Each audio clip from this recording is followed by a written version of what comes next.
I'm not saying that at all. But I am saying the Holy Spirit, and it point blank says it, led Jesus into the wilderness. And yet Jesus is telling us, teaching us, ask the Father not to lead you into temptation. Okay, well, why? Because this happened to you. Okay, number one. So why? Then number two, in James chapter 1, verses 2 and 3, it says, count it pure joy when you fall into tests, trials, and temptations. This is the same word in Greek. You can't separate them. In English, we have distinct meanings for those. But in Greek, it's all the same word. Consider it pure joy when you fall into these tests and trials, because it works faith in you. It strengthens your faith. So why is Jesus telling me to pray against God leading me into temptation? Do you understand why I'm asking this question? James tells me it's great, sweet. But Jesus says pray that God would not do that. How many of you would have that same question in your mind? I hope you're with me. Yes, tracking?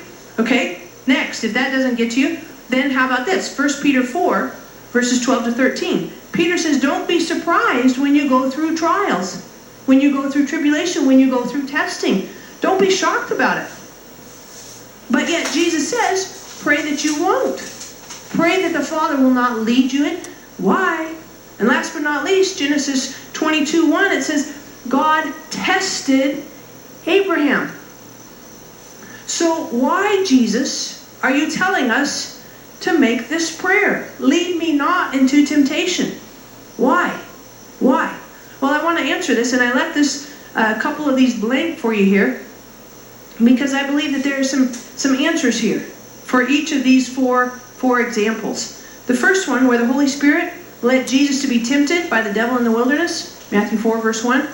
I believe that Jesus tells us to make this prayer because it is a submission, and there's a blank here, I want you to put this in there. It is submitting to God's direction.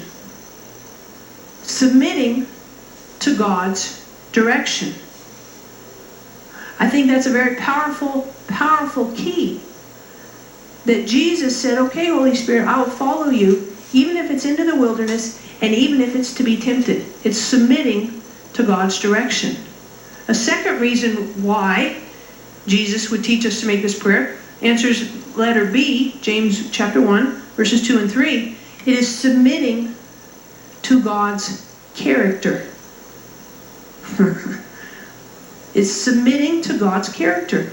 How many times have you gone through a hardship, gone through a difficulty, and you come out the other side and you're much stronger? Anybody experience that? You hate it, and I hate it, but with those classic words, it builds character. You may not like it, but you like the consequences. I know when I lift weights, I'm not real excited about the process, but it's cool that when I flex, I'm like, whoa, I got a muscle. Sweet. It's submitting to God's character. Submitting to God's direction. And then letter C, Peter says, don't be surprised. It's submitting to God's providence. God working in your life, doing things, growing you. And yes, you may not appreciate all of it, but it's necessary.